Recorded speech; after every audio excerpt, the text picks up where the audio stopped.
All right, cool. Welcome everyone to StartFEST 2022. Last year was really good. Thank you.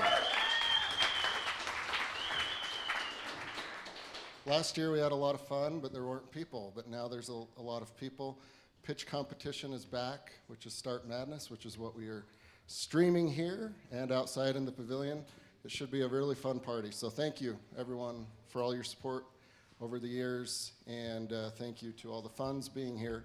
Thank you to Amex. StartFest is presented by Amex. Thank you to Cornerstone, who makes all of this possible. If any of y'all have shows you want to do, none better than Cornerstone. Thank you to Stack. This is their office complex. Thank you to our community partners. All right, we have food trucks outside. We have sponsor booths. We have games. We have the Amex Lounge. We have pinball.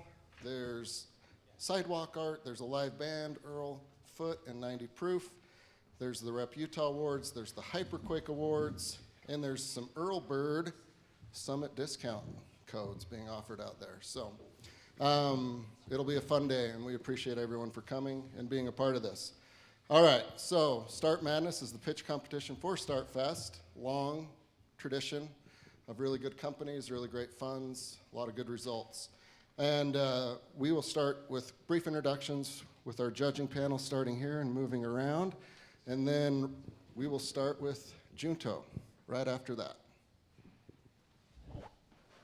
Okay, I'm Daniel Scarpino with Tamarack. This is new to me, so I'm excited. David Mello with Sorensen Capital and Sorensen Ventures. Sam Anderson with Elevation Capital. And Ilana Stern with Peterson Ventures. I'm Diogo with Album. Sydney Keddington with Kickstart. Davis Warnock, Prelude Mercado Partners. Ben Lambert from Pelion. Landon Ainge from Assure Syndicates. Awesome. So this pitch competition, I think, is unique in that these entrepreneurs get a pitch to 10 funds at one time. And we will see what the results are. But again, thank you so much for your support. Couldn't do it without you. So let's start with Junto.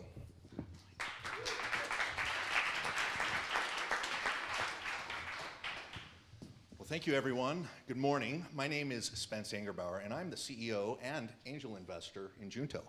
And I'm Tyler Kazarian, President and COO. Let's see if we can get our slides to click here. Oh, they're not moving forward.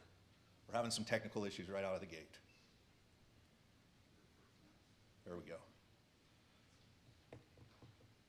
Oh, it was not supposed to have any animation, so we're off to a great start here, Tyler. Boy. All right, well, we'll go through here. Do we have the PDF? I'm sorry, this is like taking way too long to click through. Do we have the PDF that you guys can pull up instead? Great. Okay, perfect. All right, Tyler, now we're going to do a joke. Dad joke. All right, reset here. I don't have any dad jokes. Although I am recently, Yes. yeah, seriously. I am recently a new dad. Just had twins 5 days ago. Pretty amazing. And I am also a twin. So, you know, inception, right? So. And you just chugged down a huge energy I drink did, on top of not because having any sleep. obviously so. I'm not getting a lot of sleep. I've also got 2 other kids, a 5-year-old and a 2-year-old, and then 2 1-week-olds. So Tyler is not busy at all. A lot of car seats, a lot of diapers, you know, the good stuff.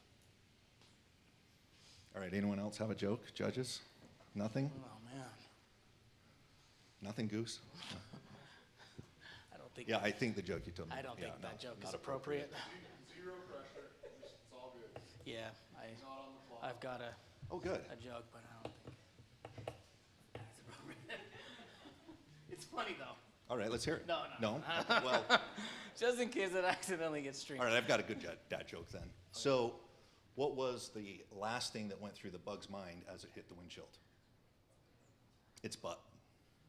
That was bad. That was bad. Like I said, I prefaced it was a dad joke, right? Yeah.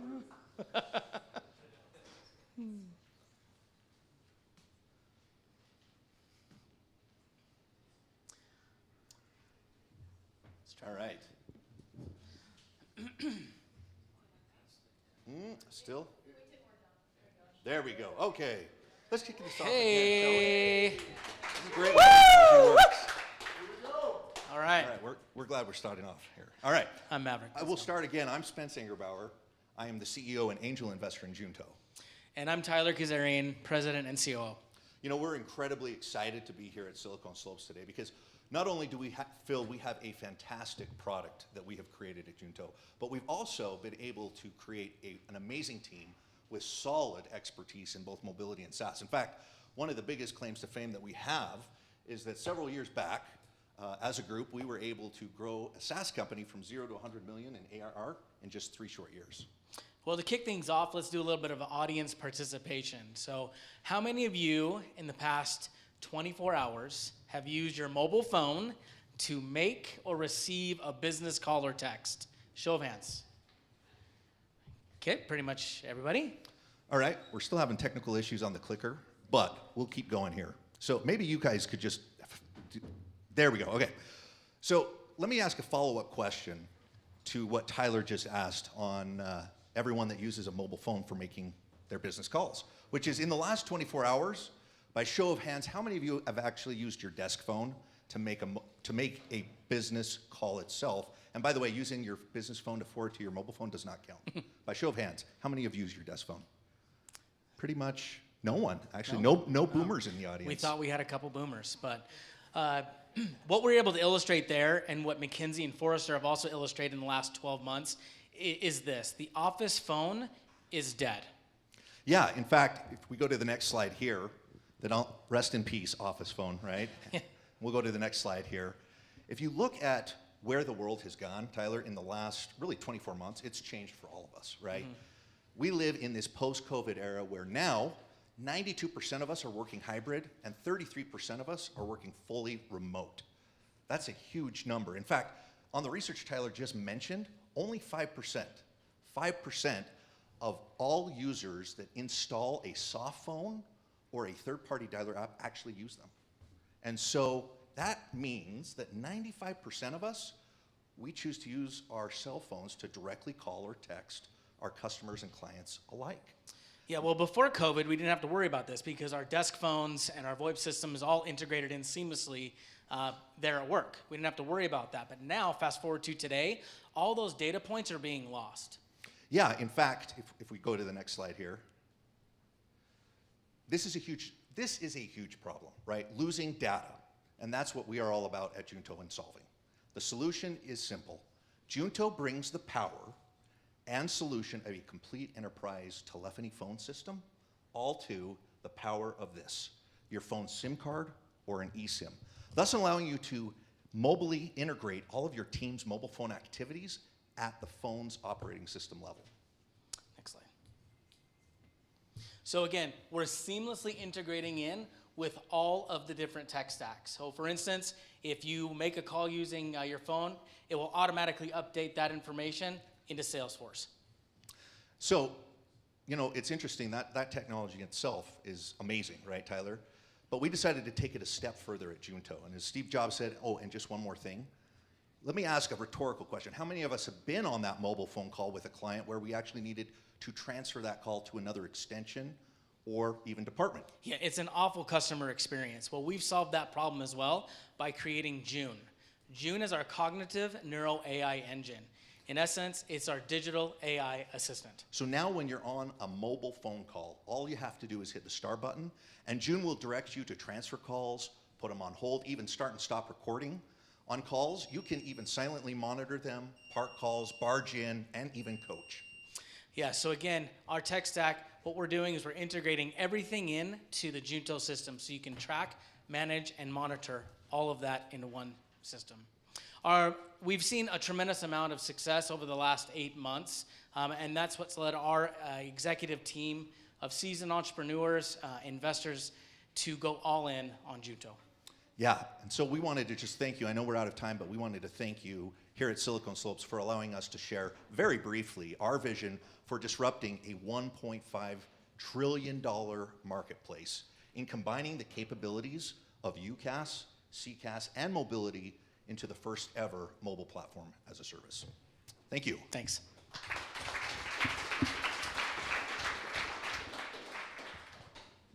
right, kicking it off here. Yeah, I'll jump in. Great. So as a resident phone guy on this panel, can you explain what UCaaS, CCaaS, and all these technical terms that many of the people don't understand are? So UCaaS is Unified Communications as a Service. These are services like Zoom, Microsoft Office that allow you to internally communicate with your team. CCaaS is more some of your enterprise call phone systems and things like that. And of course, mobility. So we're bringing the power of both kind of the unified communication as a service, the call center as a service, and the mobility all into one platform. And in essence, what some of these businesses have done, they've come up with a soft phone solution because they know that not everybody's always at the office. But the problem is that the adoption rate with soft phones is terrible. It's 5%. And so no one is actually logging into those and utilizing those soft phones. So that's where the data is being lost. Are there any privacy concerns if data is being tracked on personal phones and then transferred to data stacks? Great question. You want to get that one? Yeah, so in essence, what we're doing is we're layering a business phone on top of your personal phone through the eSIM platform and technology or a secondary SIM card, and thus basically dividing the two. So whenever you make a call through your quote-unquote Junto number, that is what's being recorded, that is what's being stored. When you call on your personal line, then nothing is being stored or recorded. Can you double click into what your ideal customer profile looks like? Yeah, so I mean, again, pre-COVID, it was, there was definitely a certain one, but for now, it's basically anybody that has a hybrid office solution.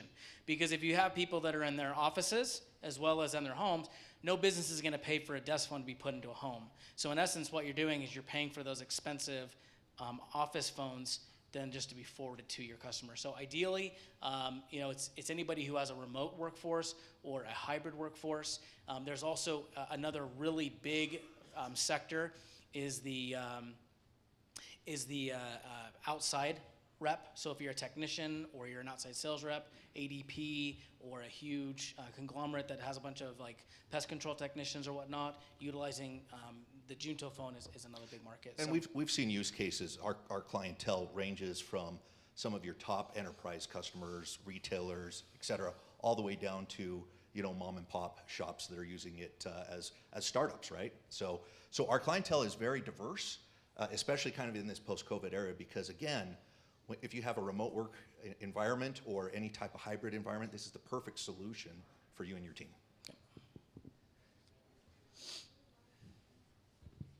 You mentioned a secondary SIM card. Do you need two SIM card slots then? Does it work with iPhones which only have one SIM card slot?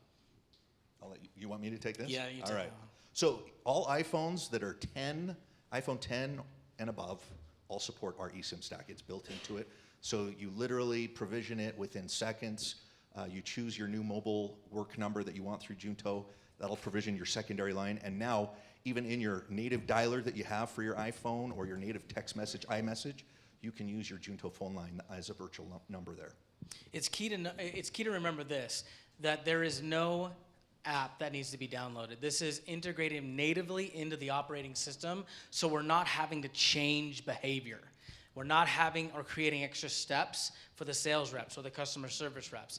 It's just done automatically when they open up their phone and dial normally. How much does it cost for companies to use? So we have 3 different tiers. So it's $30 a month, $45 a month, and $60 a month per user. And then obviously with volume, that will change. So if you're a big company that needs 10,000 plus or whatnot, then obviously the price point can come down.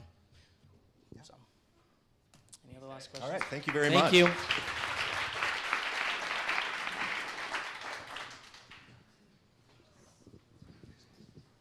Awesome. Thank you, Junto.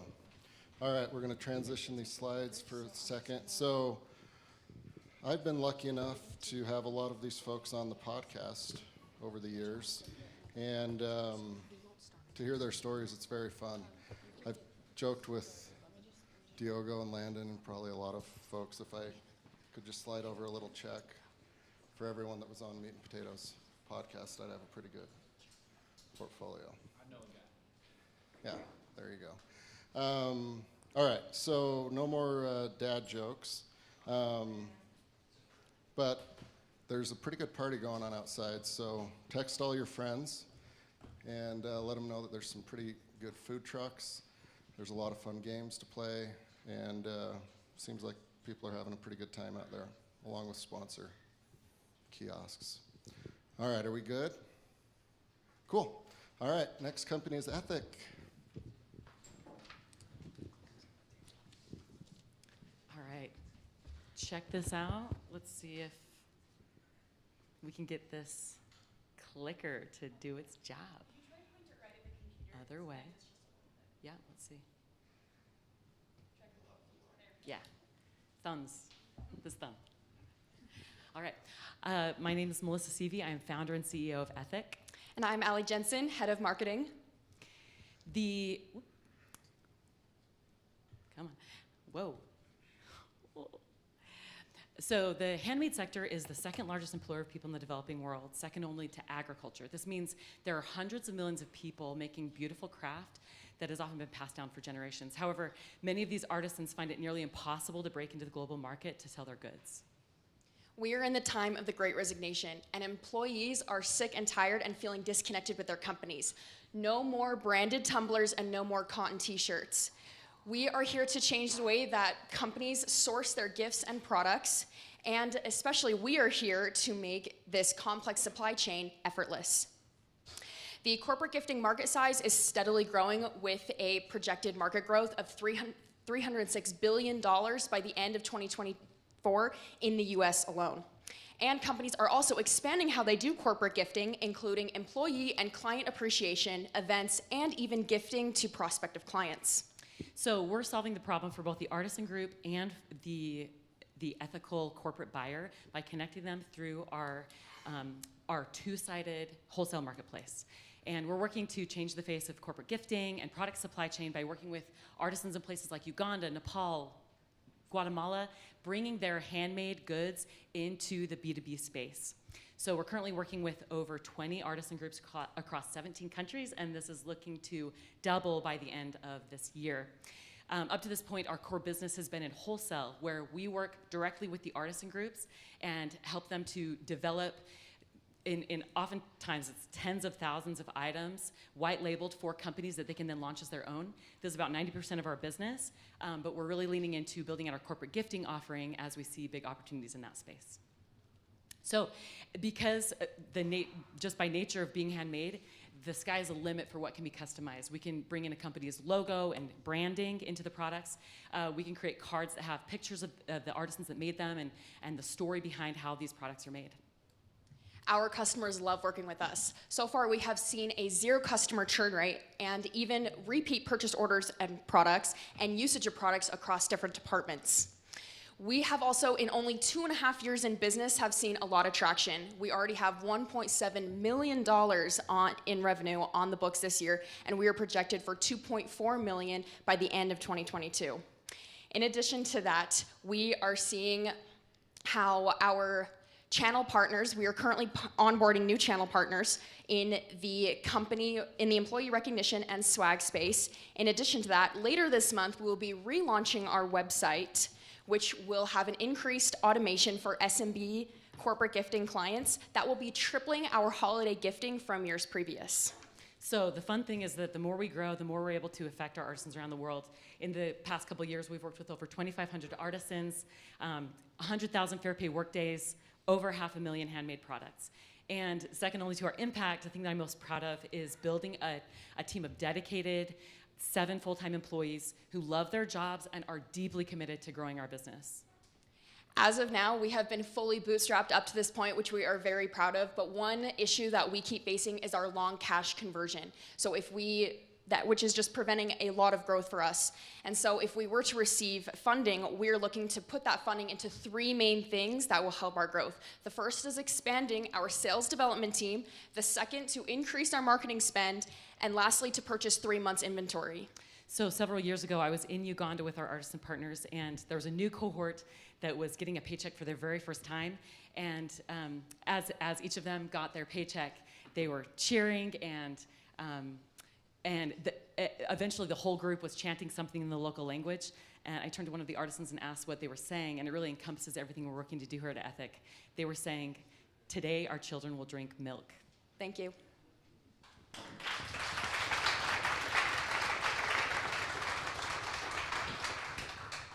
Well, first off, congrats on such an impactful business. I'm curious, as you scale to, a lot of revenue, I imagine it's difficult to make sure you can find all the artisans because it's so fragmented. How fragmented is that supply chain? And are you, if you're at 100 million of revenue, do you have confidence that you have enough artisans to be able to kind of fill that demand? So artisans are not the bottleneck. It really is just connecting them in with customers. So second largest employer of people in the developing world. And actually the number one employer of women in the developing world is artisan craft. So hundreds of millions of people. There are thousands of artisan groups that we haven't even met yet. And so what we're really working to do is this is a tricky supply chain. Like sometimes we're like, why haven't people done this before? And we're like, oh, because it's hard. And that's what we're really building out is how to automate everything that can be automated, to leave the handcraft. We don't want that automated. That's what's beautiful, and that's what makes it that's what makes it what it is. And so we're introducing technology that can be used through cell phones, through WhatsApp. We do a lot of business, and we're making it easy for them to access these customers, and they really can fulfill. Like with COVID, we learned that we couldn't, before this, we were traveling to the countries to help with these big orders. When COVID hit, we couldn't travel anymore, and it was the best thing for us because we realized they can do a great job without us. And so that has really enabled us to scale. Question from the customer's perspective, when you're talking about the timeline of that supply chain, what's the shortest time you've gone from purchase to fulfillment, and what's like the longest time that you've gone through that? Yeah, so for our small orders, and this is why we have just started keeping inventory. Before this, when we were doing wholesale, it would all be made to order, and so that would be like, created and then sent directly to the customer when it's 100,000 items. But that ranges from time of order 2 months, 6 weeks is really our shortest. But now that we're keeping inventory, we can fulfill for these smaller orders. And then for these larger orders, when we're creating 100,000, that will be 6 months-ish. But when we're able to tap into multiple villages where 1,000 people are working on the same project. And so it can actually be fulfilled faster than you would think. Congratulations on the success, and congratulations on doing it bootstrapped. That's awesome. Try never to raise money. It will make your life so much better. Keep doing that. Congratulations on that, seriously. My question is about your gross margins on the items that you sell, and then also, can you give us an idea of how much revenue or how much income you generate for the artisans that you work with? Mm-hmm. So I'm going back to this slide. This shows some of our markups. So for the large orders, it'll be, sometimes it's, 50 cents, but times 100,000 helps make a decent profit. Whereas with our small quantity orders, we have to, mark that up 2 or 3 times. So that kind of gives you an idea of our margin. And that also, doing the backwards math is what the artisans make. We start with ensuring that the artisans are making a fair wage. And we actually have a whole system to ask questions. And this is part of our onboarding process for artisan groups to ensure that they are paying fair wage to their employees, a fair and livable wage, which there's a lot that goes into that to ensure that, and that's something we're really dedicated to doing. Oh, we done? We done? We're done. Thank you.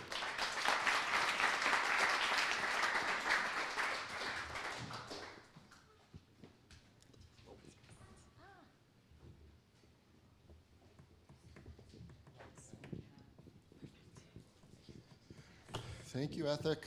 They were on the podcast, and I really like that business really very much. Very cool.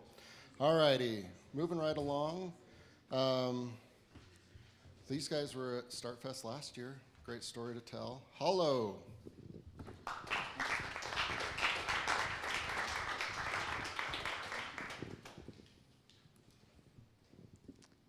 Hello, My name is Jun. I'm the founder and CEO of Hello.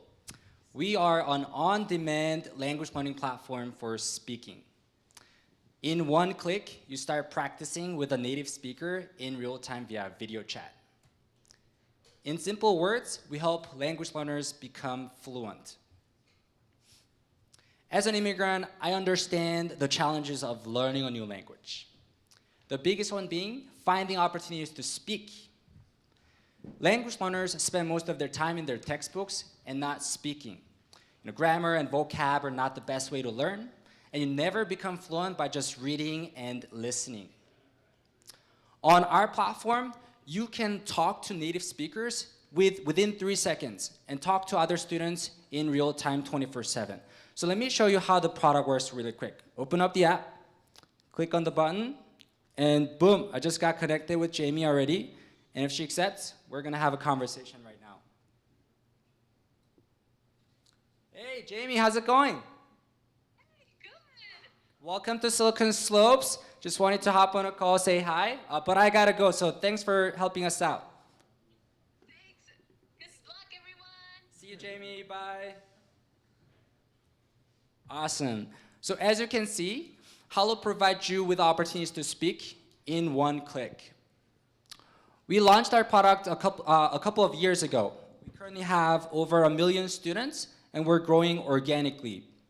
And our students are spending 30 minutes on average per day practicing and speaking with one another. Over the past 8 months, we actually tripled our revenue, and we're projected to double our revenue in the next 4 months. Our business model is really simple. If you want to practice with other students, it's all free. But if you want to become fluent faster, you can use our paid services. The first one is our subscription model, student to student. You just pay $10 per month, and you unlock our premium features. Second one is our marketplace. You pay and have lessons with teachers, and we just take a commission fee like Uber and Airbnb. The market is huge and growing fast. The online language learning market is projected to grow by $22 billion, growing by 20% year over year. And it's projected to be $42 billion in the next 4 years. The market is huge, so there's a lot of competition. And there are companies that are trying to disrupt the industry. If you want to start learning a new language, you probably go to Duolingo. But if you want to be fluent, you come to Hello. So we're unique and sticky because of our focus on real-time conversation and also the community that we have been building with network effects. And we will win because of the team that we have. I have a consulting background with marketplace clients such as Uber and Amazon. And Andrew has graduated from BYU at 18 with a 4.0 GPA and speaks 7 languages. Every individual at Hello is very passionate, committed, and ambitious. We are here to help all language learners become fluent. And today, I'm happy to announce that we're introducing 10 new languages on Hello this summer. With that, let's build the best language learning platform together. Thank you.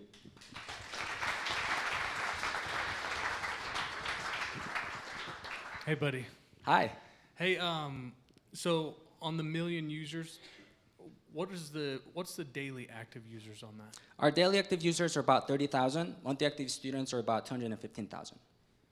And then on the subscription, is there a freemium model to this? Yes. And then, so what is the conversion rate for those freemium users to the subscription right now? Yeah, so if you look at our conversion rate between MAUs, our paying customers, it's about 1%.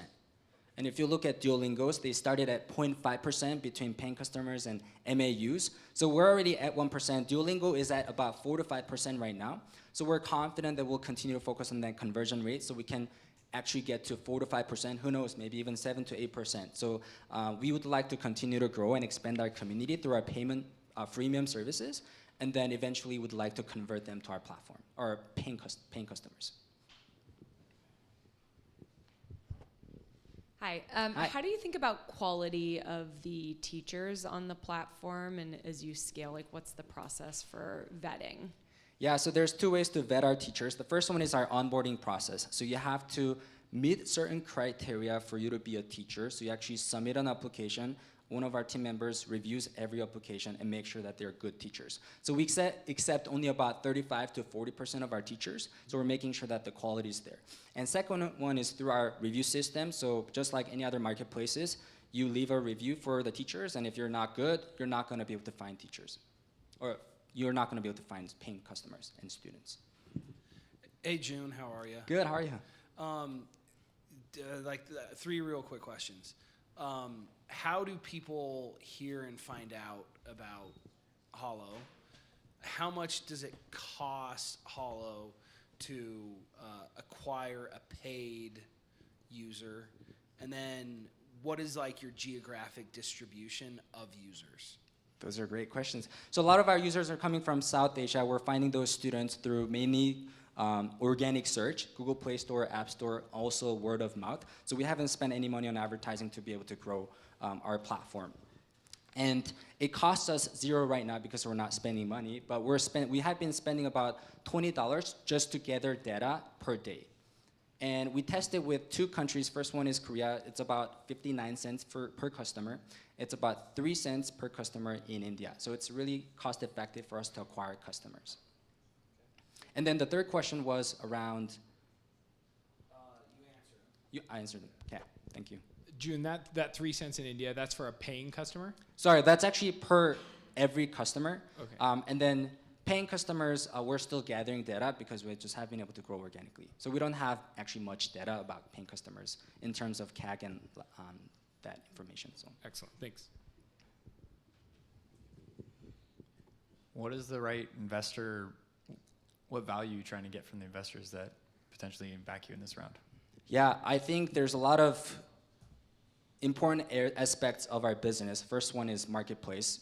As you know, marketplaces are really hard, and we are already international and global. So we'd love to work with investors that have done consumer, also marketplaces, potentially global markets as well. So those are specific things that we look at. And also, we are here for the long term. I mean, I've been here, for a few years, and I'm just not here to, make a certain amount of money and leave. I'm just here for the long run, and I'd love to continue to build the best product for language learning. All right, thank you, appreciate it.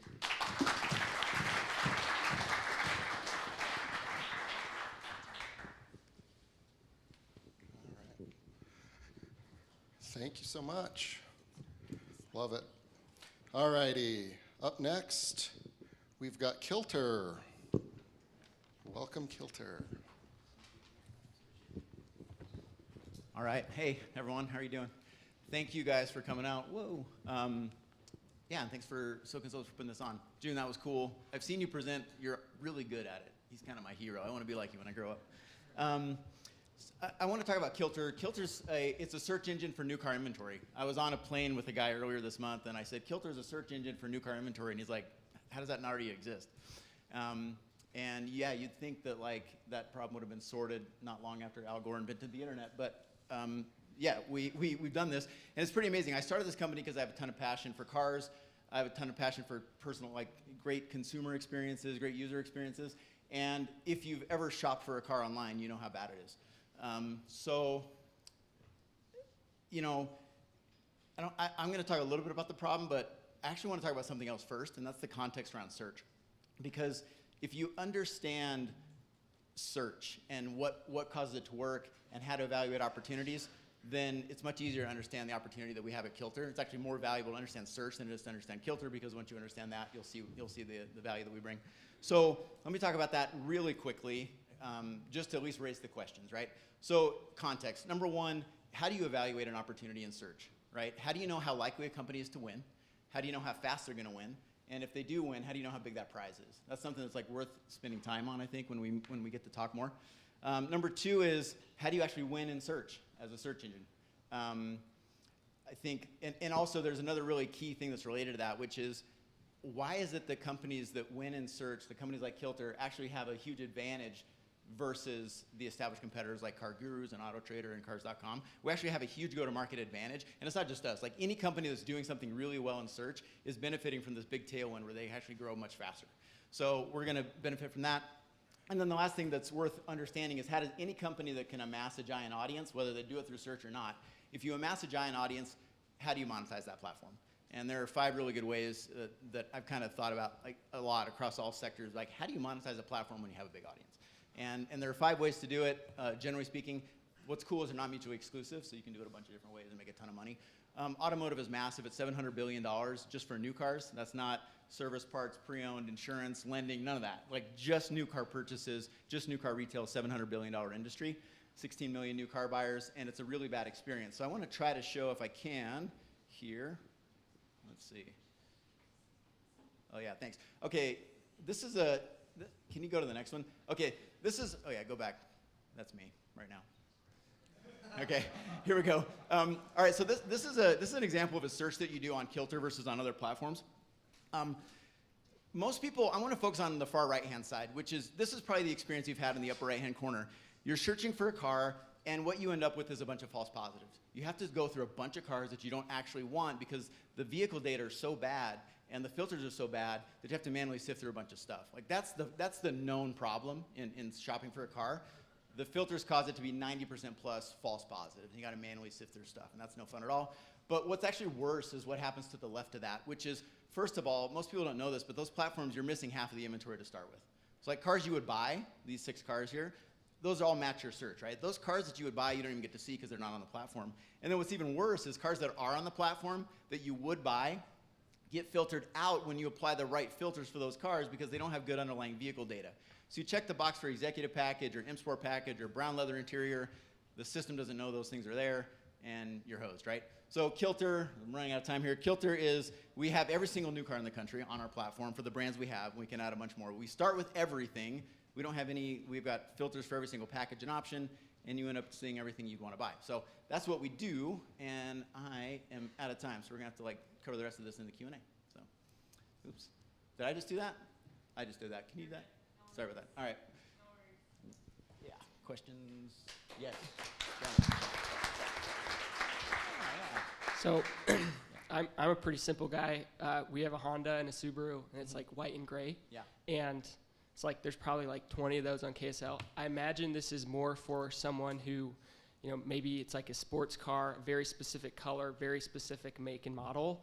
Is that kind of your target customer, or do you see this being broadly applicable for even, you know, boring, you know, Joe like me? Yeah, both. The answer is both. And so it's not for premium, it's not for sports cars, it's not a car enthusiast platform. It is for anyone who is an informed car buyer and has gone through the work of, like, if you've been on the build and price tool at Honda's website, then you're a good Kilter user, right? So, and also it's about helping people know what they can get, right? Being able to find more stuff. So our next segment that we're going to go into, we have BMW and Audi on the platform right now, every new car in the country for those brands. We're not going to go brand by brand, though. We're going to start going segment by segment. So full-size trucks is next. That's 14% of the auto industry, and it's 5 product lines, right? So we can do that, and then all of a sudden we're in full-size trucks. And why full-size trucks? Because it's a massive market. They're crazy configurable, and people are highly opinionated, right? The next one is going to be off-road and adventure stuff, so Tacoma, Wrangler, Land Rover Defender, stuff like that. Bring on those next. EVs is a good opportunity because all these EVs are coming in from established automakers. People don't know what to get, so that's another good opportunity. And then Porsche, because Porsche, it's awesome. So yeah, it's really for both. But we'll bring on more like Camry and Corolla stuff toward the latter end of our as we add brands. Yeah. Can you talk about how you acquire customers? Yeah. I'm glad you asked that. So we're pre-revenue, very early stage right now. Everything we've done right now is all through word of mouth, and we have really good traction with the BMW enthusiast community. We're kind of in the BMW like enthusiast zeitgeist where people talk about Kilter on the forums without any context and everyone knows who they're talking about. So it's really cool. What's important though, and why we're raising capital, is because we need to drive traffic and awareness to do 2 things, and this is the advantage that companies like us have over others, and that is, first of all, word of mouth is through the roof. That's really important. And secondly, if we can add a few more product lines, then we unlock earned media, right? Outside of just forums, we can be in Forbes and Fast Company and Entrepreneur and Wall Street Journal, right? Because it's such a huge piece of the consumer economy. If we can add just a little bit more, we don't need to get to everything. Like the ones that I just mentioned, that gets us into every single dealer in the US, right? With those little segments. And then also it gets us access to 4 million car buyers. So at that point, we're you know, it's much easier to grow at that point because you tap into the power of earned media and word of mouth. Feels like it's all about the car data, right? So Yeah. how do you aggregate all the stitching and leathers and colors, and where do you get that from? and why haven't others like Car Gurus done that? Yeah, I don't know why they haven't done it. I mean, there's been no meaningful innovation in automotive search ever, for whatever reason. We get the data from two sources, and then we have our own proprietary thing that puts it all together. So a real quick example, we get the listings data from one source, and that's all. We just don't want any information about the car. We just want the VIN, the price, the photos, and the selling dealer's info. None of their descriptive stuff, because it's bad. And then we take the VIN, we send it over to JD Power, CDK Global, or to the automaker directly, and we get the build sheet back. And what's cool about the build sheet is it's incomplete, but it's predictably incomplete. So you can write logic and rules. Let's say is if the build sheet comes back like this and the car has this but not that and this, then it's configured this other way, right? So it's really cool. You can create the rules to make sure that everything on Kilter is complete and accurate, nothing's missing, nothing's wrong. It's cool. What are your goals? My mind, you're going to get acquired quickly. What are your goals? You know, I started this company without knowing how big it was going to be, and I actually took a partner, Apellion, to wake me up and realize that this was really a search engine and not about, I mean, I just wanted to solve a problem that I personally had for a long time about cars. And so, yeah, what I want to do, I want to build an amazing team here in Utah. I want to be able to give people an opportunity to like really flourish in their job. I want to be able to, I don't know, there's like, I have really severe ADHD and I bounced around a lot, but I don't see myself going anywhere. Like there's so much to do at this company. Our roadmap is, it's incredible. There's so much we can do, so I'm going to be here and grow this company and make it awesome. So, yeah.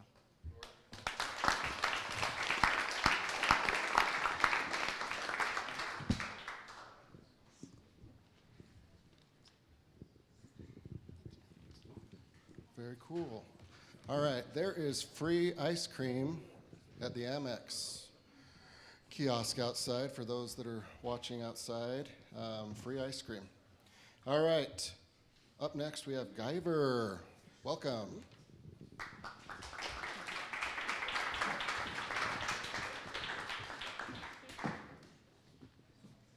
This is cool.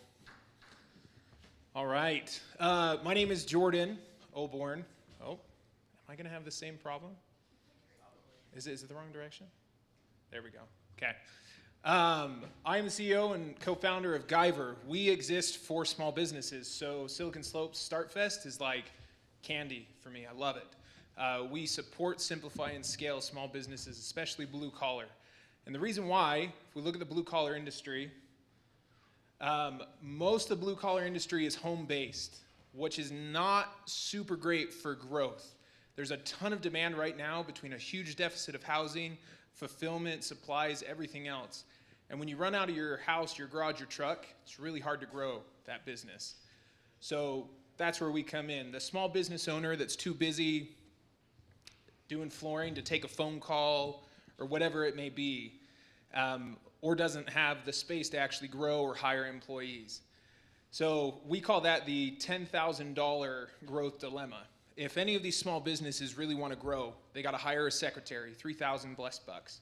They got to find warehouse and office space. They got to get a CRM, lead management tools, whatever it happens to be.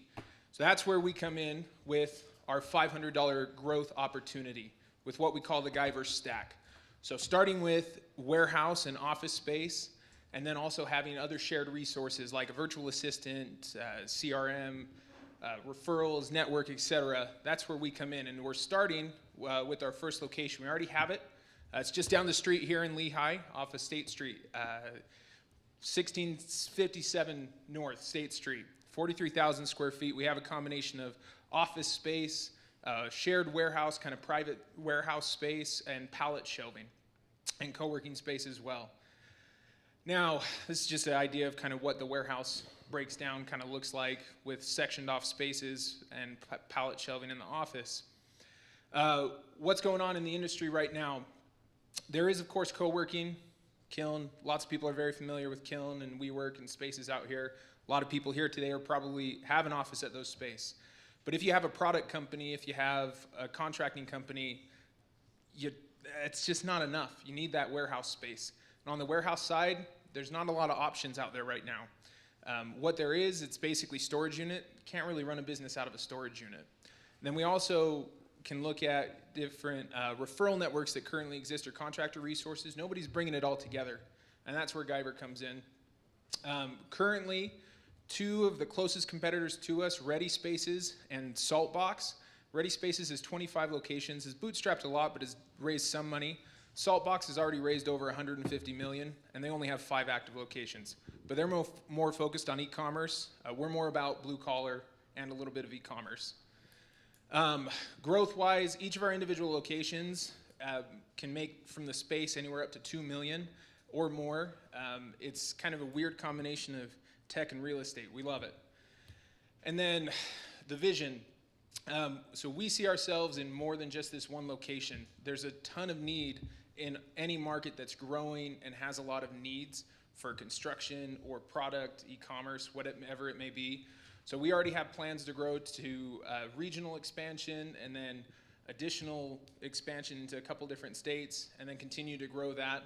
And then there's also a lot of demand in other segments that we haven't even touched. Auto, e-commerce fulfillment, makerspace and products.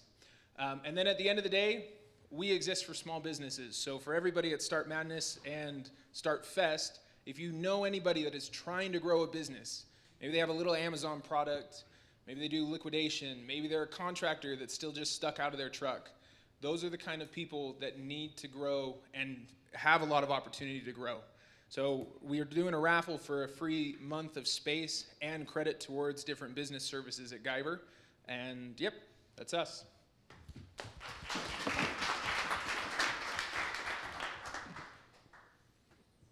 So awesome presentation. So if you accomplish everything that you kind of have on that slide through the vision and all the offerings that you provide, I think that gets really interesting for the customers you're serving. My question is two-part. One, just how do you stay focused as you build that out? Because you are trying to do a lot. And then with that, how do you kind of meet the unique needs of each of your different customers? Because those would probably vary quite a bit, I would imagine. Great question. So to simplify everything, we're focusing essentially on the space right now.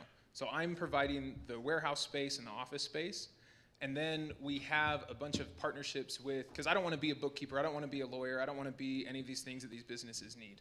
So we already have inked revenue share agreements with a variety of different service providers, affiliates, that will either have a presence in the space or be a service offering that we're providing on our space management tool. And so I have a few offerings that we do in-house, but it's stuff that we already have, like a system set up, essentially our CRM. Like we have a white labeled agency CRM that I can reproduce for multiple clients really easily. Yeah, related to Sid's question, what happens with your margins as things progress? You know, whether that's on the real estate side, which has slim margins. You know, a customer grows and all of a sudden they're like, okay, I'm going to go get my own space now. Yeah. Or, you know, on the services where you're just taking a cut. How do you see those margins evolving? So our margins are actually really good right now. If you look at co-working, there's a huge challenge on co-working because they're paying a premium for white glass walls, Class A office space. I'm getting Class B, Class C industrial space for essentially a fraction of the cost.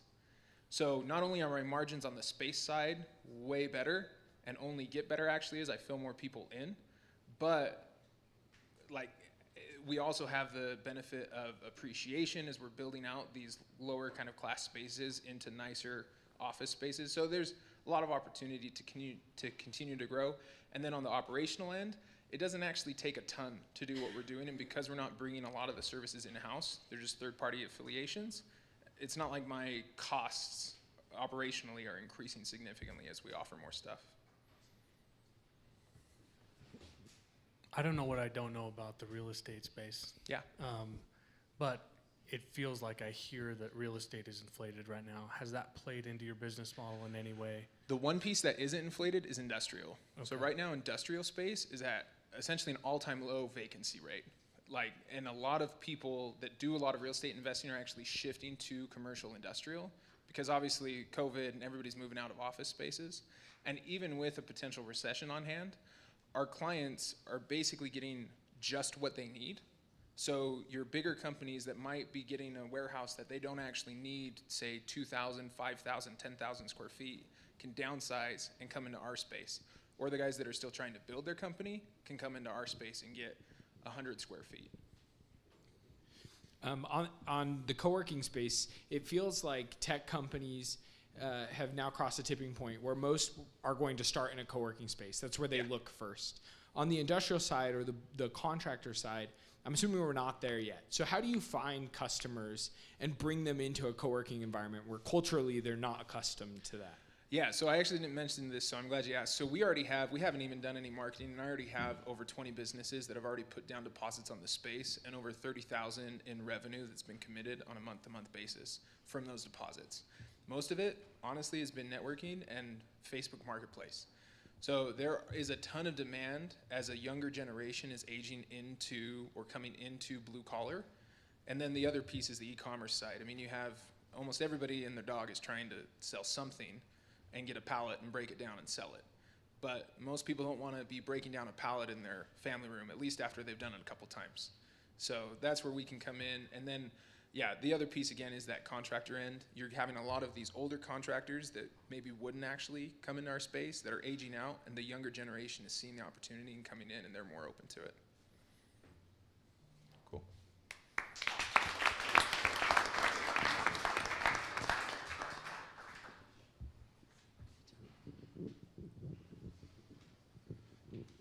Very good indeed. All right, again, thank you to Amex and free ice cream out of the Amex kiosk. Up next, we've got Kado. Give it up for Kado.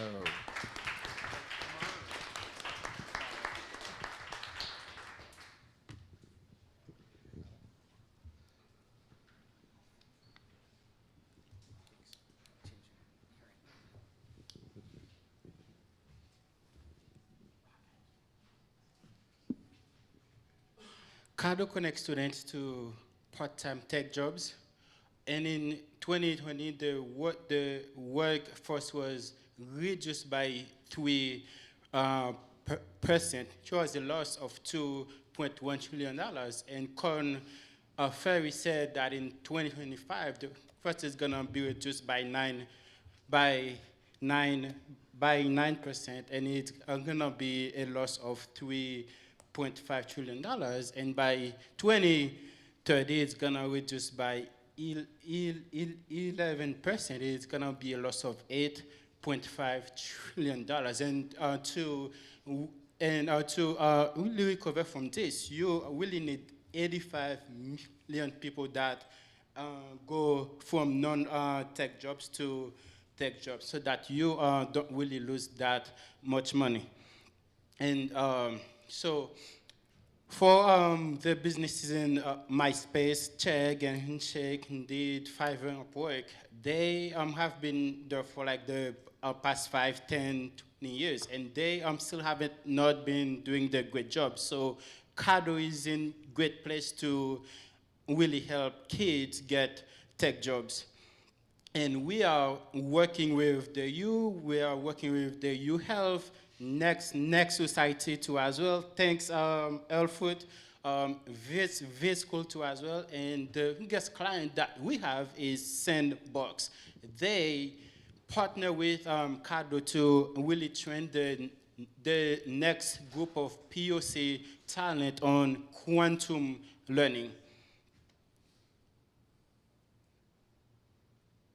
Yeah, so businesses can go on Kado and hire students faster, smarter, and to hire further too as well. With time, they just have a small task that they need to give to the employees. They can push that to college students, and students can work on them too as well, so that they can help students gain skill set faster too as well. So we work with VCs too as well. We work with incubator like NASDAQ, Stars too as well. So the team is me, then Dan Barrow is the CFO, Cia is the head of business development, Dara and Zach, and two on the back is the head of partnerships, and he connect Kado with businesses and schools, and to really have some great revenue coming in. And my really board of advisor have Darren, who works at the U from 2013 until now, and he really likes Kado. And David Blake is my B1 advisor because he has been in Nantech since 2013, and he really knows the space, and he has helped me build Kado to really help schools and students and businesses too as well. So we are asking for $1 million too as well, and to really bring on more key members and to tap into more schools and to help more college students and to bring on more businesses on Kado. Thank you.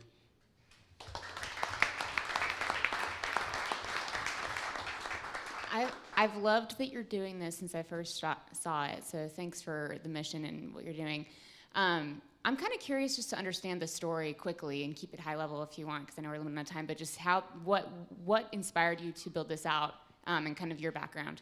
Yeah, my little sister called me in March last year, and she really asked me to really help her get a tech job. She was in school at Yale in May. She was like, "Hey, Uncle, can you help me get a job?" I was like, "Okay." And then I really reached out to my friends I know in Cali, Florida, New York, and then I helped her get a job. And then she reached back again in 3 weeks. She's like, "Hey, can you help my friends too as well?" I was like, "No." She's like, "Well, you really have to." And then I was like, "Okay." And then I helped them. I was like, "Okay, I need a platform to really help more college kids." How do you think about it's a pretty noisy landscape? So from a customer acquisition perspective, acquiring students, how are you thinking about cutting through the noise? Yeah, we go through the schools and the business schools, and we really talk to them because they work on the experiential learning, and they use Slack and email and shit, and they don't really have a platform for students to really see all the work that they do. So we really explain to them that students will have a place where they can see everything about the projects, and then the schools and the business too as well will have a dashboard and to really see the work that students do. Are you doing any vetting on behalf of the hiring party, or are you just being the connector between them and shoveling a bunch of students their way? Everything is on Kado, like a mini click up. Know if you have heard of Up here. He's big. Yeah, Up is like a management platform that like can do your work, and then you can like tag your team. And on Kado, businesses can assign tasks to college kids every week, and then that can see if the students are working on those projects too or not. They can like provide help too as well to them. Can you talk about the revenue model and like how you negotiate like the take rates or whatever you're gonna talk to us about the revenue model? Yes. So for schools at the U, we charge the law school $25K per year. We charge the business school too as well, $25K per year. The CS school and the dentist school. So each schools we charge them $25K per year for spring, then summer free. For businesses too as well, that's an invite-only businesses that work with students that can provide work with students like Zion's Bank or our clients as well, and Box clients. So we charge them $10K per year. Cool. Thanks. You're welcome. Thank you.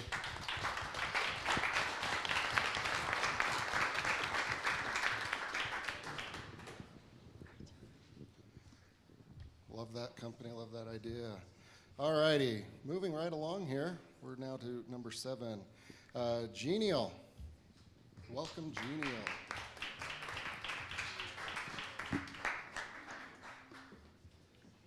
Good to see so many familiar faces here. Yeah. We're happy to be here. We're Genial. We are a private Web3 exchange for biomedical data.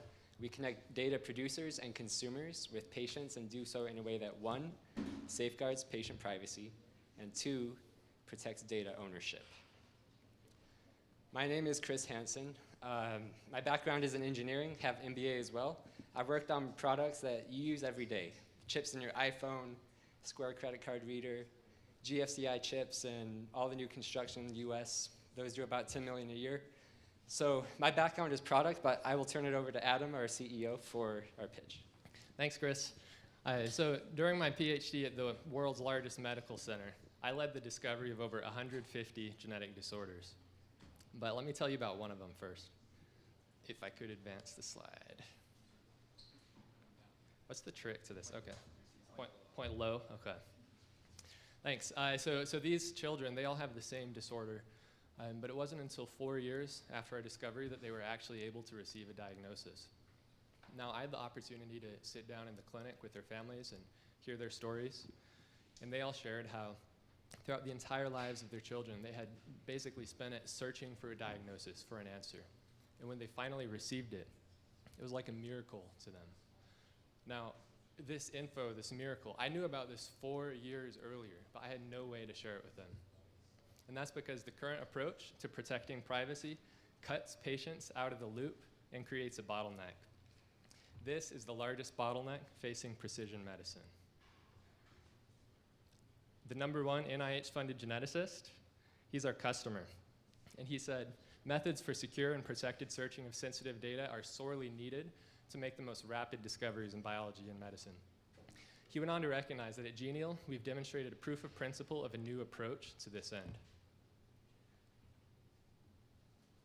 How big is this opportunity? Well, the technology we're developing is applicable to many high-growth, multi-billion, even trillion-dollar markets. And what's our approach? End-to-end encryption for biomedical data. You can think of us like a private switchboard or a broker. So in our model, consumers can find and access the siloed data they need. Producers, on the other hand, they maintain transactional level control and ownership over their data. Our initial products are Bridge, a platform for data management, Advocate, an app for patient engagement, and Encrypt, a layer for private liquidity. Yeah, help with the slide, thanks. So as our footprint expands, we'll create a private biomedical data search engine and marketplace, connecting siloed data sources. But with any marketplace, there's a chicken and an egg problem. How do you get one side on board before the other side is already on board? Well, our approach, we're initially pursuing a SaaS model, selling products to producers of data. And we've validated this model. The #1 NIH-funded geneticist is our customer. And next slide as well, too, thanks. And just through organic word-of-mouth advertisement, we've secured LOIs with 4 groups around the country, including just this week, we announced an LOI with Texas Children's, which is the #2 pediatric hospital in the country. We're also pleased to share just this week that our first product is now in beta with our first customer. That's Bridge, our analysis platform. Next slide, thanks. Let's take a quick look at our products. Bridge, it's an intuitive, feature-rich data management platform. It democratizes clinical data science. And Advocate, this is our patient-facing app, provides immediate value and long-term engagement for patients. We're Genial, and together we're stronger.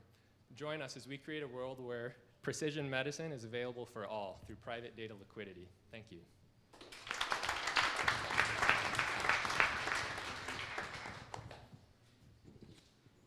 I love what you guys are building. Thanks, Diogo.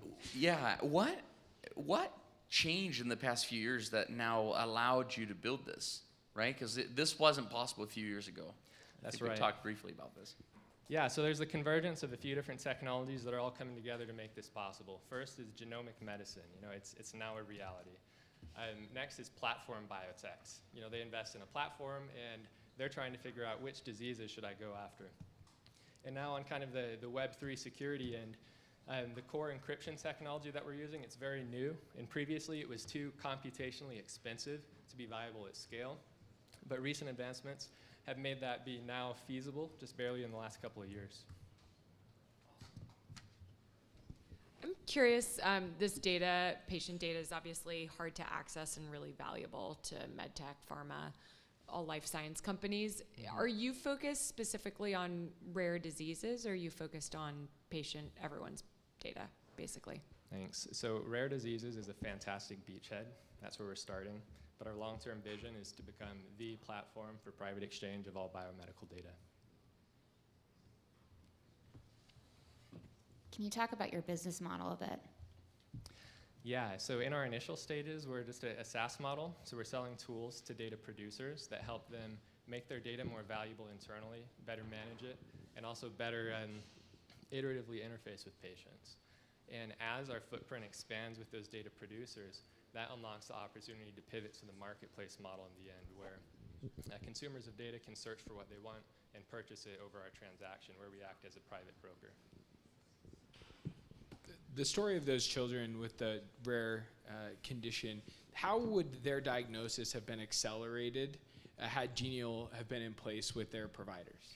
Yeah, so back in 2016, when I analyzed aggregate data, which was anonymized at the time, I made that discovery, and I had no way to reach out to those patients. So if Genial was in place and if those patients were on the platform, I would have been able to send a request to the patients, and whoever wanted to opt in could have connected with us. Then we could have, in a matter of just a few days or weeks, rather than 4 years, iteratively closed the loop, nailed down the discovery, and got the diagnosis issued back to them. What is like a contract size with? Sorry, what does a contract size with, Texas Children's Hospital look like? At scale, how big can those deployments be from a revenue perspective? Yeah, I mean they could be millions of dollars per contract. Currently, we are at about $50,000 per contract, and that's for these data sets that have about 200 people. And so you're looking at about maybe $15 to $20 per month per patient. So you can multiply that out at scale, and it becomes very large.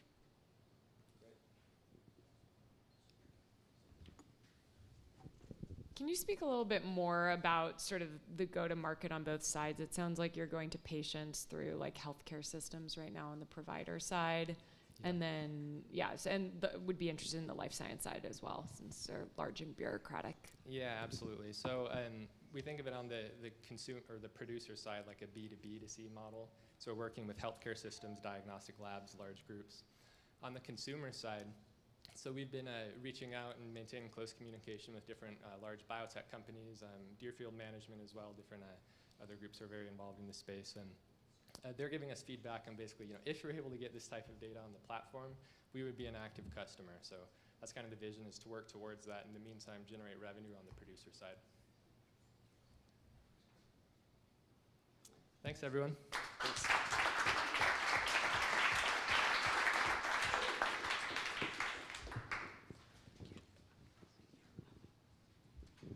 Let me introduce you real quick.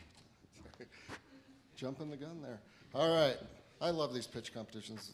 We do 2 a year, and it's really a fun, exciting time. It's one of the best things I think we do. All right. Up next, we've got Transit.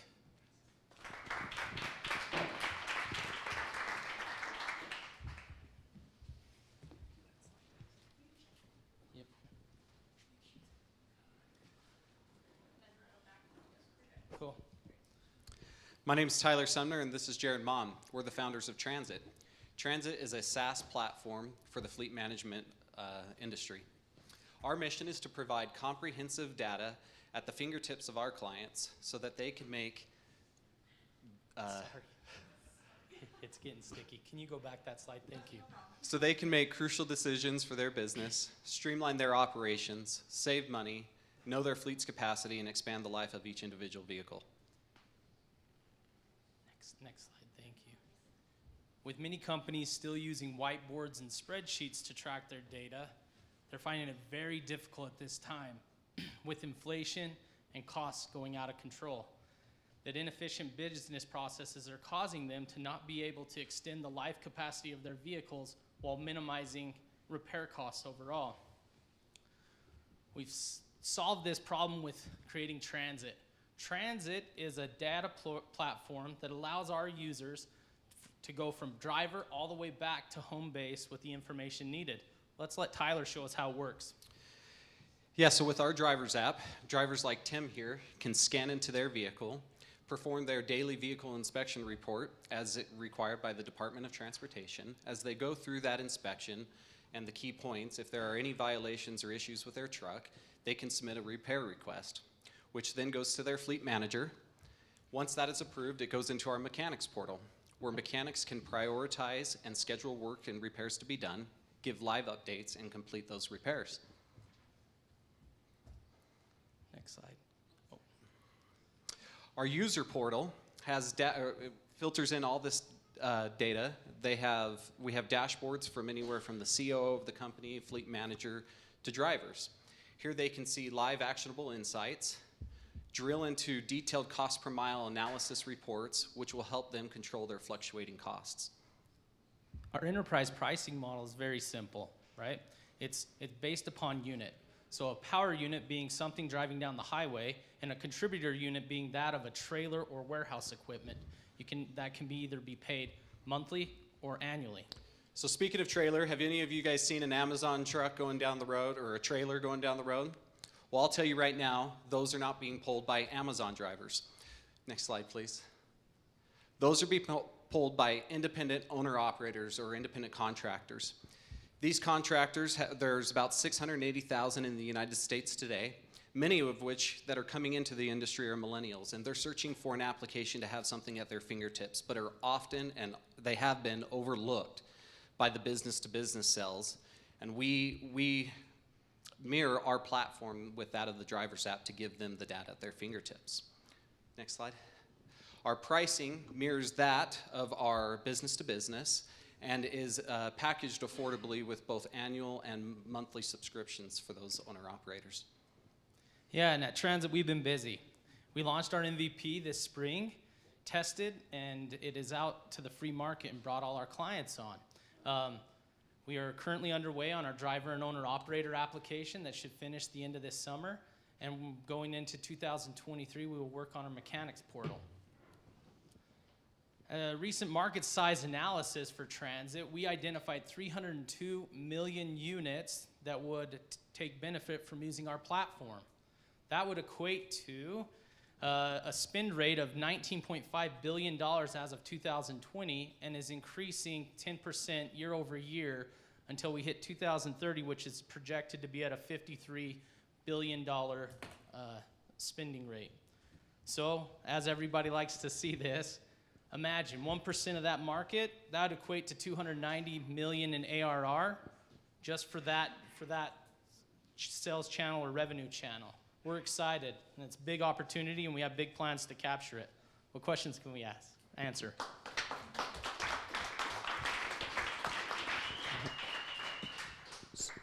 How'd you guys come to this? So I've actually been in the fleet management and consulting world for almost 17 years. And I had a proprietary software that I was using to manage all of my clients' fleets. Some of my clients, funny you ask, was delivering here today. RC Willie was out front. Brady Industries, if any of you men have been in the urinals, you'll see their P-pads. Those are clients of mine that I've been managing for all these years. So we've been able to beta test and bring those clients onto this platform. And instead of being proprietary, we've made it a multi-tenant. And to answer that question some more, I was He was bugging me one day. when he was trying to eat lunch and I was waiting for a haircut, and Transit was developed. All right. Yeah. So there's fleet management software out there. Some of it's proprietary, others venture-backed. Can you talk to us about the competition and how you think the market shapes out as it sits today? Yeah, so many of the softwares out there are very fragmented, or they're focusing more on the GPS and those analytics. And they don't really get into the data tracking and the history and going all the way down to the cost per mile. And many of them aren't tailored to the larger trucking fleets or those owner-operators, and that's where we find ourselves different and answer those fragmented areas. Kind of piggybacking onto that question, as far as the data is concerned, in order for that data to be valuable, you need it to be reliably collected, obviously. And so one of the questions I'd have on the user side is engagement. Obviously, early days, you haven't tracked this yet, but how are you thinking about building the platform in a way where, from both an onboarding perspective and then a continued use perspective, you've got people who are actually engaging with the product regularly? So that's a great question. With the current clients, they have been full management clients from my previous company that we've onboarded onto Transit. And so we've done the full management and the data entry. So we already have the data entry platform built out, and that's an extra small charge if they choose to use our data entry to help make them successful. If not, it's very simple, and with our customer solutions team, there's ongoing support to help them understand how to integrate the data. And on our platform, it's an unlimited user base, so you can have as many users as you want and build processes behind the way you're actually running your company now. So the use of our platform, it's company by company of how many users will be on there, but we're seeing a really good use rate at this point. You guys are basically educating your customers to avoid CapEx and shift it to operating expenses in a day-to-day fashion. How are your customers receiving the message of preventative? Let's do more preventative measures versus let's spend more monies to buy a new truck or fix it with large expenses? So we've actually are in the process of partnering with a large company that's a worldwide company, but here in the United States, they actually have 3,600 vehicles, and they haven't had any way of really being preventative or tracking their fleet. And he actually sold himself basically saying, this is great because I can't find new vehicles, nor can we really afford to cycle through vehicles faster. So we need something to help us to be more preventative and prolong that life. And so our platform actually tracks and is very customizable to those preventative maintenance schedules and gives those alerts when they're due. Who isn't your customer then, or what types of trucks don't fall into that reefer groups? Where are we? So CR England, I know we've got a representative or somebody that used to sit on the board from CR England here, but companies that are actually logistic companies, they pretty much have their platforms established. Our customers are regional delivery to those single owner operators, pest control companies, anywhere down to passenger vehicles. We want to talk to you if you have a fleet of vehicles. We're your guys. Thank you.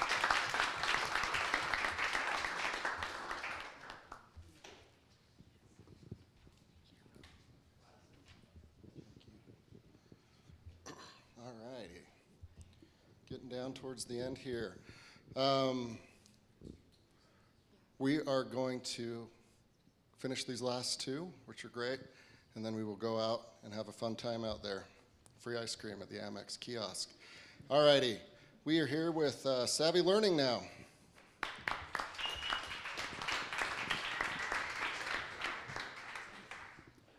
Hello, everyone. My name is Bart Bradshaw. I'm the co-founder and CEO of Savvy Learning. And I'm Jeremy Parra, co-founder and president of Savvy Learning. Today's parents are digitally native. They look online for solutions to their problems. One of the most common problems that parents have, and one that's really challenging when it arises, is when their children struggle in school. Today we have a problem. 2/3 of K through 12 students are falling behind, despite best efforts of educators and parents and communities. The pandemic simply shined a spotlight on this overburdened education system. What we have is students who are overwhelmed and falling behind or accelerated and are bored in the classroom. Most startups in the education space are selling directly to schools and districts. But with the rise of direct demand from consumers, startups are starting to see real traction in direct to consumer. And they're really falling into two camps. One is automated content, think apps and videos. The other is live instruction. Automated content is attractive because it has great gross margins, great cost structure, but it's less effective. Live instruction is getting a lot of traction because it's more effective, even online. With live instruction, it's also not just effective for parents and learners, but you have teachers who are gravitating toward that more and more because it's a flexible gig economy-based work environment.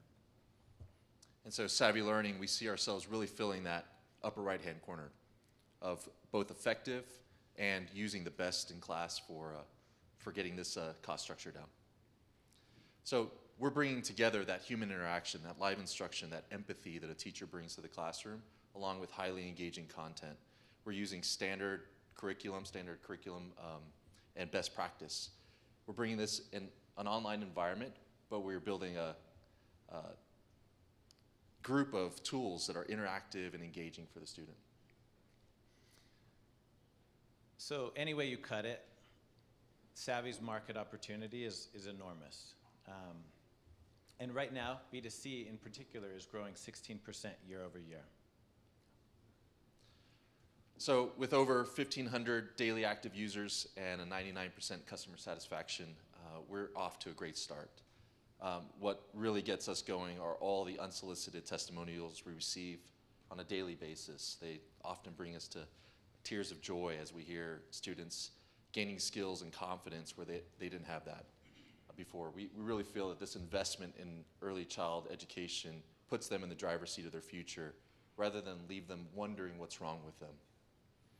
We love building in this space, and we've positioned Savvy to scale. It's a huge market with pent-up demand. We're default alive as a company, to use Paul Graham's term, and we're a growth startup. We have superb unit economics that we grow more confident in every day as we test our scalable LTV to CAC ratio, for example.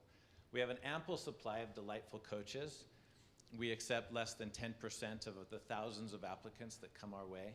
And there's promising expansion opportunities. Some are copy and paste of our current program. Think additional subjects, additional grade levels, and also distribution channels that we haven't tapped into yet. Direct to schools, as well as business benefit programs or international geographies. We're the right team with a unique and compelling approach. Yeah. We're academics, entrepreneurs, and technologists. Yeah, we are. So next steps, we have some very exciting things in the pipeline. More subjects that come. Math will be launching. If you're wanting to enroll your kid this fall, we'll be launching math in addition to reading. And we have several new experiences that parents have been asking for. We're so excited to be launching those as well in the fall. Thank you for the opportunity to share a brief glimpse of what we're doing at Savvy Learning.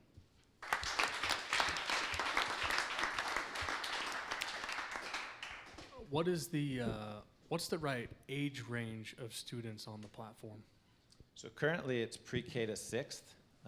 We started with reading. That's when you learn to read.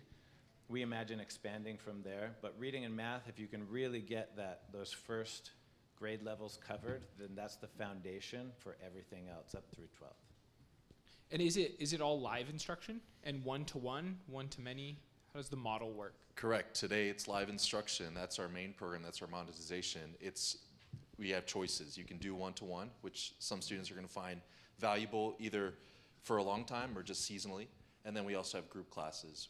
We intentionally keep those classes small because research has shown that that's best. So we have both options. Got it. And what is the typical cost for one of your daily active users per month for the student? And then what would the income be kind of on the same scale for the coach on the other side? Yeah, the ARPU is 160. And on the coach side, our coaches are about 37% of our revenue, the cost of coaches. So if I'm a coach spending, how many hours a week am I typically spending doing this? And then what would the income be for those hours? It varies a lot depending on the coach. Some coaches just want to do 1 or 2 sessions a day. Other coaches are trying to do many more than we're comfortable with. Because we want every coach to come to every session, be their most delightful self. And if you're spending 10 hours a day on this, it could be. But if I can color your question just a little bit, so one of the things that we are really striving to do is a teacher shows up with their delightful, empathetic self. All planning, all curriculum, everything has been prepared in advance. So they are spending all their minutes on the platform in class, in session. So we're not paying for time outside of classroom, if you will. Which they love, just plugging right in and teaching and doing what they love doing. Every teacher wants that. In terms of the student experience, what is your intake process in terms of information that you need from them to make sure that it is a customized sort of experience based on the student's unique needs? Yeah, it's a fantastic question. I'll take that. Yeah, so this is why we built Savvy. Every student is different. Every student is unique. So rather than putting them in a classroom with 40 other students where it's a one-size-fits-all curriculum, and we're really doing, at that point, we're trying to do what's called formative assessment, to use jargon, where we're just trying to keep everybody together. Savvy by two things, by keeping classrooms small, but also by tracking each student with assessment daily, we're able to move the student where they need to be. So it's a very student-centric approach. So we're constantly just keeping up with the students, very follow the leader from that perspective. The student never feels like they're behind or ahead. We put them exactly where they need to be. I have a question sort of building on that, but it sounds like the automated content piece is really the differentiation versus the live learning. So could you maybe speak a click deeper about how exactly that works and defensibility? Absolutely. So first I'll say, by way of, if we have the authority to speak to this, so we are a group of educators. I spent many years at university teaching physics. My wife, who is our curriculum director, is also an educator. And Bart and all the co-founders involved are highly involved in education. So to your question though, yeah, so if you think about what we're trying to do with the curriculum is a standards-based curriculum. So we're not fishing around whether or not this is the right way to build up skills for, say, reading. What we're relying on in the content piece is, as we engage with the student, to get a feedback loop. Is this working for the student? And we know that through how they perform on those things, where the instructor still plays a huge role. And why we think that these games that are fun in the space of education are lacking is we still are at a place where we require that feedback loop of a real human who understands the need of the student. So we take that human, that teacher, and we take their input and we incorporate it into not an immediate moving process, but it's part of the insight we gain around that student. So it's both how the student is engaging with the curriculum and where they're either above the curriculum or below the curriculum, and then also what the teacher may have to say, as well as parents. Can I? It should be a yes or no question. It might not be. Can parents use Savvy reading to like check the box or do what they need to do if they were to homeschool their kids? Yes. Yes. That's right. It's a fully standalone program. It also can be supplemental. Good question.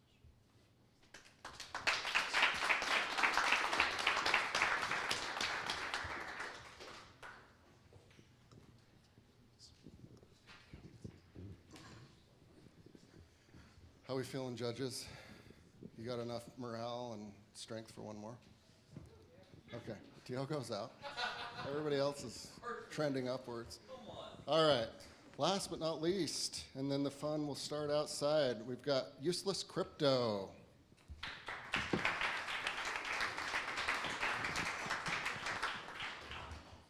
we're going to do a slide test here real quick, just make sure this works.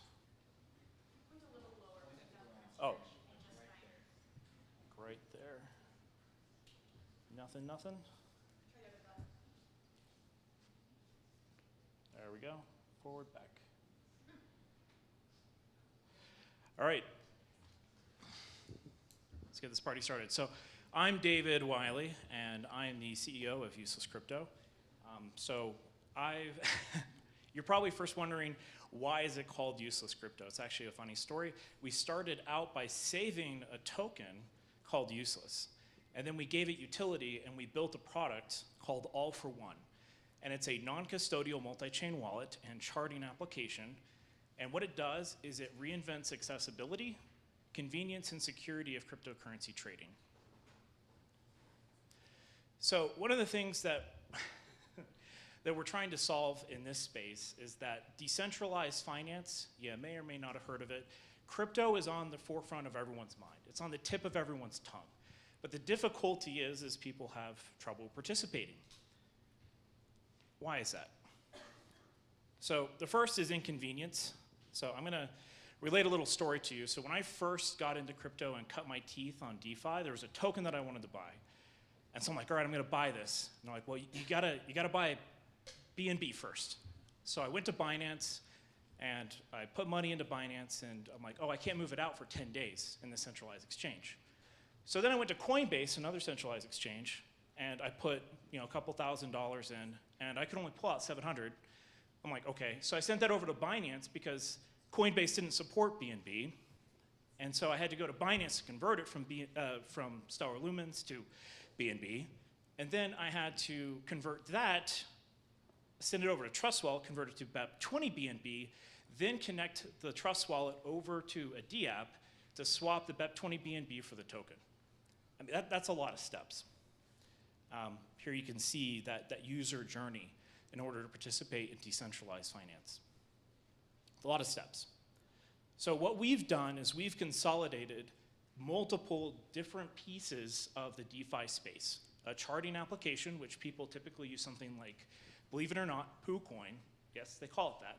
PooCoin charting apps. You have Bog Finance or Deck Screener.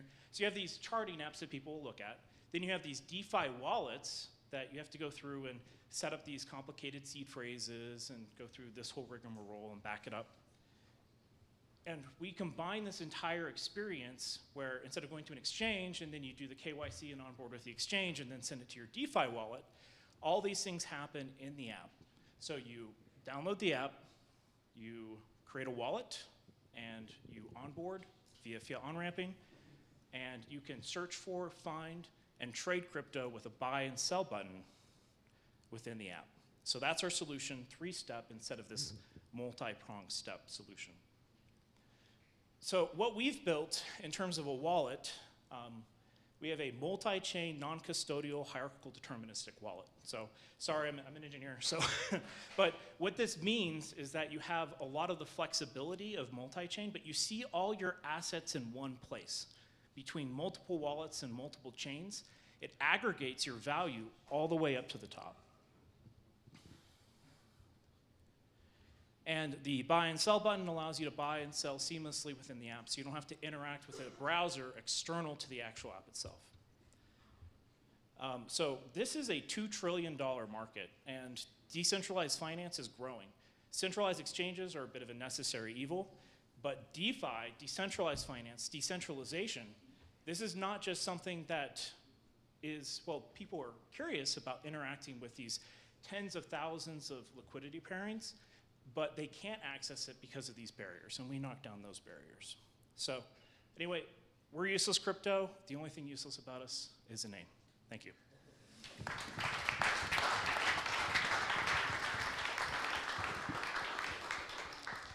Hey, David, great outfit for a crypto company. Love Thank it. you. Love it. Love it. Hey, can you talk about kind of the state of the DeFi and crypto markets today? There's been a ton of consent, or Celsius Network is like the latest of many exchanges and projects that are withholding cash from their depositors or crypto from their depositors, and generally speaking, like a lot of trust that was gained in the last 2 years in this space is quickly drying up. Can you talk about the state of the DeFi world and how how and when people will continue to trust it? Yeah. So I think a problem that you're actually zeroing in on is more not necessarily a decentralized problem, but a centralized problem. So a lot of these assets, these hacks, these big things you see of bridges or exchanges being compromised is because they put centralization around it. And so what we've built as a decentralized wallet, have you ever heard the term your keys, your crypto? And so you own your keys, this is your crypto. And we do not reach out to centralized exchanges and store assets on these centralized exchanges or have them sitting on bridges waiting to be hacked. These are your tokens. We're interacting with decentralized liquidity pools in order to actually facilitate these transactions. And so nowhere in this process are we storing your assets in a centralized manner. This is all something that you have. So to address the actual root of your question in terms of security and trust in this space, part of that is bringing trust back and recognizing that decentralization is the path to really bringing back that trust. Centralization, it's it really just depends on the trust and the security of the network that you have in that particular case. Thanks, David. How does Useless make money? Where are you inserting yourselves, and where do you see yourselves inserting yourselves in the next few years? Yeah, so there's multiple revenue streams for our product. One is transactions, right? So our closest competitor, I would say, is the MetaMask app. MetaMask has 21 million users. They have a revenue of last year of $200 million. And so, and they're worth about $7 billion. So MetaMask has between 0.3 and 0.8-ish in terms of transaction fees. So we have each transaction, what we do is we scrape similarly between around those numbers. And so in terms of transaction volume, that's one component of it. The other component is listing. So when you have access to tens of thousands of liquidity pairings, then comes the question of who do we trust, right? Who are these tokens in these emerging markets that we have access to? So we built something called a decentralized ranking system. And what they do is they list on our app, and they pay a fee to list, and we vet them. And so we have about 12 or so tokens that have gone through and paid, $1,000, $2,000 to list on our app. And that's another potential revenue stream. And then finally, fiat on-ramping. We take a percentage of money that comes into the wallet. Love your product focus and what you're doing. Can you tell me more about Jackie and your marketing strategy of why you're going to how you're able to acquire users? Yeah, so in terms of acquiring users, right now we have pretty good traction. We have 5,600 active beta testers of our app. And so we are in an open beta. There's only download links for the iOS and Android version of the app. And so this is a multi-pronged effort. Because we separated out the business entity from the token, we can more actively market the app on avenues that most crypto projects can't actually, if they're tied to a token, advertise on, because it's more app-based. It's not like token or actually asset-based. Cool. Thank you. Thanks, guys.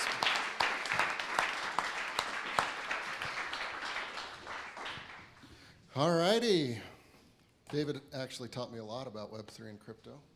And so thank you for doing that. Thank you so much to all the entrepreneurs. There was a pretty good vetting process from University Growth Fund. Thank you, University Growth Fund, for doing that. We had over 100 applications, winnowed it down to these 10. Thank you, judges, for taking time out of your busy day.